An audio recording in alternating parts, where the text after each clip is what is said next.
Assalamualaikum warahmatullahi wabarakatuh.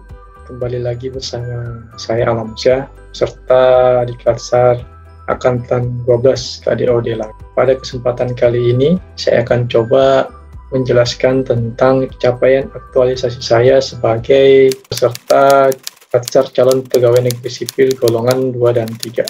Judul aktualisasi saya yakni Panduan Penggunaan Laboratorium Perencanaan Desain Gambar, Konstruksi dan Permesinan Kapal Peruntukan Tridharma di Era New Normal. Kegiatan aktualisasi saya berlangsung mulai dari tanggal 1 Agustus sampai dengan 10 September 2020. Kegiatan pertama yang saya lakukan yakni melakukan identifikasi, kalibrasi, dan inventarisir peralatan laboratorium. Adapun tahapan-tahapan yang dilakukan pada kegiatan pertama ini, yang pertama itu tahap persiapan dengan melakukan koordinasi dengan pihak-pihak terkait seperti dengan mentor, dalam hal ini Wakil Rektor Bidang 2, kemudian dengan program studi, dan yang terakhir itu adalah laboran. Tahapan selanjutnya yang saya lakukan yaitu mengidentifikasi dan melakukan kalibrasi pada alat-alat tertentu yang memang memerlukan prosedur tersebut supaya ketika ingin digunakan memang betul-betul siap dan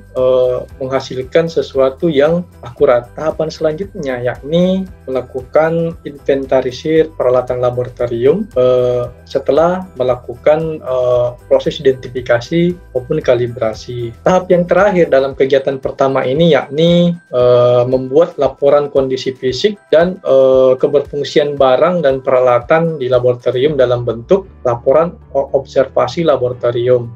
Sudut pandang aneka, adanya informasi yang jelas tentang spesifikasi dan keberfungsian barang dan peralatan di laboratorium merupakan bentuk nilai akuntabilitas. Ketika barang dan peralatan di laboratorium berfungsi dengan baik, maka akan meningkatkan mutu pelayanan. Ya, ini terkait dengan komitmen mutu. Kemudian, ketika kita memberikan layanan yang maksimal dan terbuka untuk semua elemen tanpa membeda-bedakan sesuai dengan prosedur atau SOP, maka di situ ada nilai etika publik dan nasionalisme. Dan yang terakhir, nilai transparansi data barang dan peralatan yang bisa dijangkau oleh semua orang dan bisa diakses oleh semua orang, itu mencerminkan nilai anti korupsi. Kegiatan kedua saya yakni menyusun proses bisnis atau bisa juga disebut dengan JUBNIS SOP laboratorium di era new normal. Tahapan-tahapan yang dilakukan dalam kegiatan penyusunan proses bisnis ini, yang pertama itu dilakukan berkoordinasi dengan pihak-pihak terkait seperti dengan mentor, koordinator program studi, dan laboran mengenai rencana kegiatan penyusunan SOP ataupun proses bisnis tersebut. Penyusunannya didasarkan atas surat edaran tentang kegiatan terbatas di lingkungan Institut Teknologi Kalimantan. Tahap kedua yang kami lakukan yaitu ketika SOP telah disusun, maka dilanjutkan dengan review draft yang melibatkan stakeholder maupun user, dalam hal ini PR2. Kemudian kita libatkan juga user dari unsur mahasiswa maupun dosen. Hal ini dilakukan agar terdapat feedback sehingga apa yang kita susun berdasarkan dari masukan-masukan oleh user ataupun pengguna, sehingga aturan yang kita susun itu berdasarkan musyawarah dan kesepakatan bersama. Tahap selanjutnya yang kami lakukan yakni melakukan uji coba ataupun simulasi. Hal ini dilakukan agar ada gambaran tentang pelaksanaan SOP dan probis sebelum ditetapkan. Tahap yang terakhir yang kami lakukan yakni melakukan evaluasi terlebih dahulu, kemudian penetapan, di mana pada kegiatan ini akan dicatat dan identifikasi kekurangan-kekurangan setelah dilakukan simulasi. Sementara nilai-nilai dasar aneka yang diterapkan dalam kegiatan ini seperti kejelasan, transparansi, kerjasama, dan musyawarah sangat baik, semua saran tertampung dan dapat terlaksana. Penyusunan draft JUBNIS tersebut memiliki nilai akuntabilitas. Selanjutnya, mempersiapkan dokumen-dokumen tentang regulasi kegiatan, protokoler, kegiatan klasikal selama pandemik itu tentunya mengandung unsur komitmen mutu. Kemudian, penyusunan dilakukan tanpa mengeluarkan biaya sepeser pun. Nah, di situ ada nilai anti korupsi.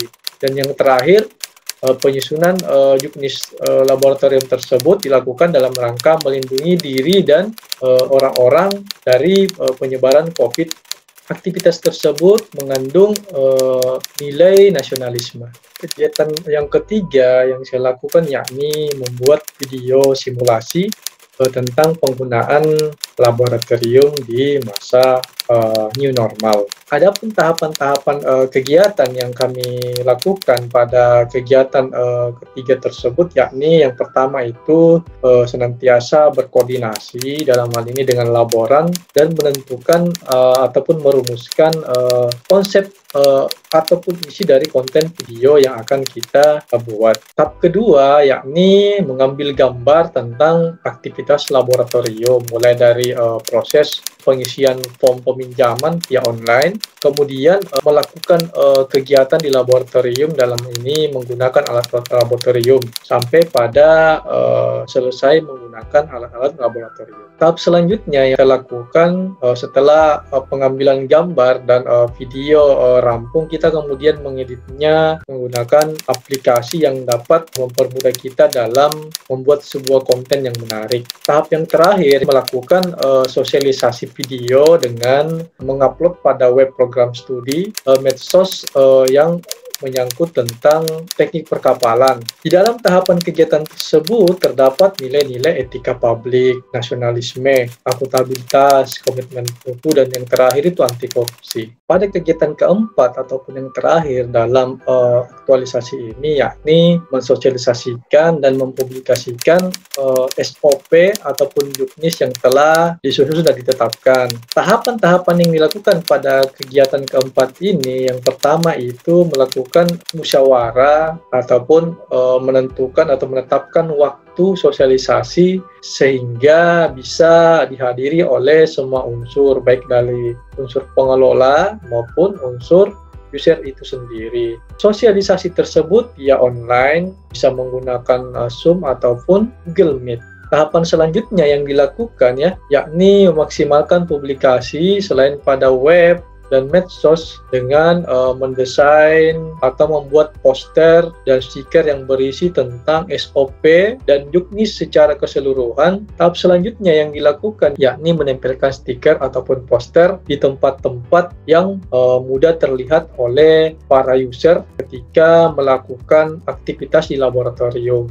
Adapun nilai-nilai dasar aneka yang bisa kita ambil dari kegiatan tersebut itu, yang pertama senantiasa berkoordinasi dengan pihak-pihak yang terkait. Ini mempunyai unsur etika publik. Kemudian menggunakan kata-kata baku pada media sosialisasi, baik itu ketika kita melakukan sosialisasi via Google Meet maupun platform online lainnya, itu mengandung nilai nasionalisme. Kemudian saat proses pembuatan poster dilakukan dokumentasi. Di situ ada unsur akuntabilitas. Nah, poster dan stiker dipasang pada center point atau tempat-tempat yang gampang terlihat atau mudah terlihat oleh para user. Nah, di situ mengandung nilai komitmen mutu. Dan yang terakhir itu pembuatan poster ataupun stiker itu tidak memungut biaya sama sekali. Di situ ada unsur anti korupsi. Pada kegiatan aktualisasi ini kita juga dituntut memiliki role model untuk dijadikan contoh sebagai ASN yang kita patut ikuti atau teladani. Saya mengambil role model yakni Bapak Dr. Muhammad Masuri MT. Beliau adalah mentor saya sekaligus wakil rektor bidang non-akademik. Sebagai seorang dosen, Bapak Mas begitu akrab dipanggil, merupakan sosok yang oleh mahasiswa dikenal tegas dan selalu on time. Tidak hanya di kalangan mahasiswa maupun di kalangan dosen-dosen muda yang kebanyakan menghuni TK. Selain itu, beliau adalah sosok pekerja keras dan tidak pernah berhenti untuk belajar, terutama untuk hal-hal baru, sehingga dapat disebut juga sebagai pekerja cerdas. Demikian apa yang bisa saya sampaikan di pencapaian aktualisasi saya